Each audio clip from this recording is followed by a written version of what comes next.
வணக்கம். கிராம ஊராட்சி பகுதிகளில் அனுமதியின்றி கட்டப்படும் கட்டுமானங்கள் குறித்து தமிழக அரசால் ஒரு முக்கியமான சுற்றறிக்கை கடிதம் வெளியிடப்பட்டிருக்கிறது. சரி, வாங்க அதை பற்றி இந்த வீடியோவில் மிக சுருக்கமாக பார்ப்போம். இங்கே பாருங்க, கட்டிட அனுமதி, ஊரக வளர்ச்சி மற்றும் ஊராட்சித்துறை அனுமதியின்றி மேற்கொள்ளப்படும் கட்டுமானங்கள் மீது நடவடிக்கை எடுத்தல் தொடர்பாக. சரி, இந்த சுற்றறிக்கையில என்ன சொல்லியிருக்காங்க அப்படிங்கிறத பார்ப்போம் வாங்க. இங்கே பாருங்க, கட்டிட வரைபட அனுமதி பெறப்பட்டு கட்டப்பட்ட கட்டிடங்கள் அங்கீகரிக்கப்பட்ட கட்டிடங்கள் என்றும், கட்டிட வரைபட அனுமதி பெறாமல் கட்டப்பட்ட கட்டிடங்கள் அங்கீகரிக்கப்படாத கட்டிடங்கள் என்றும் வரையறை செய்யப்படுகிறது அப்படிங்கறத சொல்றாங்க.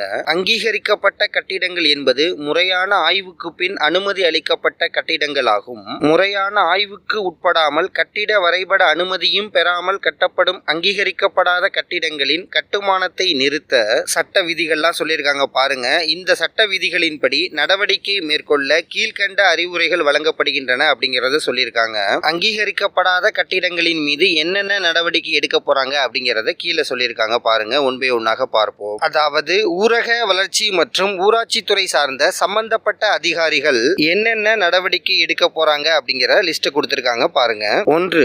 கிராம ஊராட்சிகளின் நிர்வாக அலுவலரின் அனுமதி இன்றி கட்டுமான பணி மேற்கொள்ளும் நபர்களிடம் இருந்து உரிய நிலம் தொடர்பான ஆவணங்கள் மற்றும் கட்டிட வரைபட அனுமதி சான்றினை கோரி அறிவிப்பினை வழங்க வேண்டும் அப்படிங்கறத ஃபர்ஸ்ட் பாயிண்டாக சொல்றாங்க.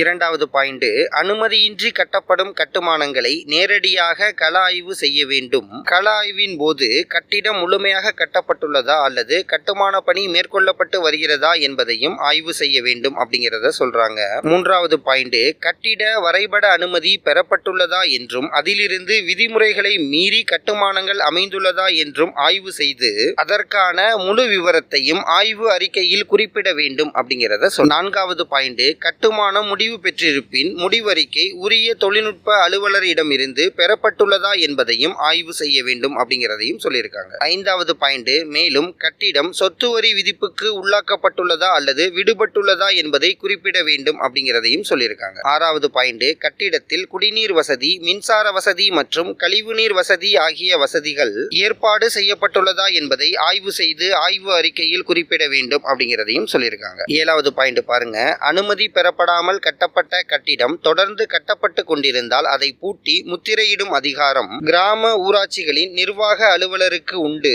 அதை படிவம் 3 சம்பந்தப்பட்ட நபருக்கு அறிவிப்பாக சார்பு செய்ய வேண்டும் அப்படிங்கிறத சொல்றாங்க. எட்டாவது பாயிண்ட் பாருங்க, கட்டிட வரைபட அனுமதியின்றி கட்டப்படும் அங்கீகரிக்கப்படாத கட்டிடங்களின் உரிமையாளருக்கு அளிக்கப்படும் அறிவிப்பானது உரிய அலுவலர்களால் நேரடியாக சம்பந்தப்பட்ட நபருக்கு சார்பு செய்யப்பட வேண்டும் அப்படிங்கறத சொல்றாங்க. அவ்வாறு சார்பு செய்யப்படும் போது அந்த நபர் இல்லை என்றால் அவரின் குடும்பத்தை சேர்ந்த வயது வந்த நபரிடம் அந்த அறிவிப்பினை சார்பு செய்யலாம் அப்படிங்கறத சொல்றாங்க. அடுத்து பாருங்க, இவ்விரண்டு நபர்களும் இல்லை என்றால் தற்போது அந்த நபர் வசிக்கும் முகவரிக்கு பதிவு தபால் மூலம் ஒப்புகை அட்டையையும் இணைத்து அனுப்பி சார்பு செய்யலாம் அப்படிங்கறத சொல்றாங்க. அங்கீகரிக்கப்படாத கட்டுமானங்களை மேற்கொள்ளும் நபர்களின் மீது வழங்கப்பட்ட அறிவிக்கையின் மீது மேற்கொள்ளப்பட வேண்டிய நடவடிக்கைகள் குறித்தும் சொல்லியிருக்காங்க. பாருங்க.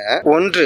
ஏற்கனவே வழங்கப்பட்ட அறிவிக்கையுடன் அவர்கள் எடுத்த நடவடிக்கையின் விவரம், அறிவிக்கையின் நகல் மற்றும் தொடர்புடைய ஆவணங்கள் ஆகியவற்றை இணைத்து கிராம ஊராட்சியின் நிர்வாக அலுவலருக்கு அளிக்க வேண்டும் அப்படிங்கறத சொல்றாங்க. அடுத்து, அவ்வாறு உரிய ஆவணங்களுடன் வரப்பெறும் பதிலுரைக்கு உரிய ஒப்புகை சீட்டு கிராம ஊராட்சியின் செயலாளர்களால் வழங்கப்பட வேண்டும் அப்படிங்கறத சொல்றாங்க. அடுத்து, இந்த ஆவணங்களை கிராம ஊராட்சியின் செயலர் உரிய தொழில்நுட்ப அலுவலர்களின் பார்வைக்கு சமர்ப்பிக்க வேண்டும் அப்படிங்கறத சொல்றாங்க. அடுத்து, கிராம ஊராட்சியின் நிர்வாக அலுவலர், தொழில்நுட்ப அலுவலர் இக்கட்டிடங்களின் ஆய்வறிக்கைக்கு தனியான பதிவேடு பராமரிக்க வேண்டும் அப்படின்னு சொல்றாங்க. இந்த பதிவேட்டில் அங்கீகரிக்கப்படாத கட்டுமானங்களை ஆய்வு செய்யும் அலுவலர் தனது குறிப்புரையினை பதிவு செய்து அது தொடர்பாக எடுக்கப்பட்ட நடவடிக்கைகளின் விவரத்தையும் பதிவு செய்ய வேண்டும் அப்படிங்கறத சொல்றாங்க. முக்கியமாக இங்க பாருங்க, உரிய அறிவிக்கையின்படி கட்டுமான பணிகள் நிறுத்தப்படவில்லை எனில் அக்கட்டிடத்தை பூட்டி சீல் வைக்கவும் உரிய அலுவலர்கள் மற்றும் ஊராட்சியின் நிர்வாக அலுவலர் ஊராட்சியின் ஆய்வாளரிடம் அனுமதி பெற்று நடவடிக்கை மேற்கொள்ள வேண்டும் அப்படிங்கறத சொல்றாங்க.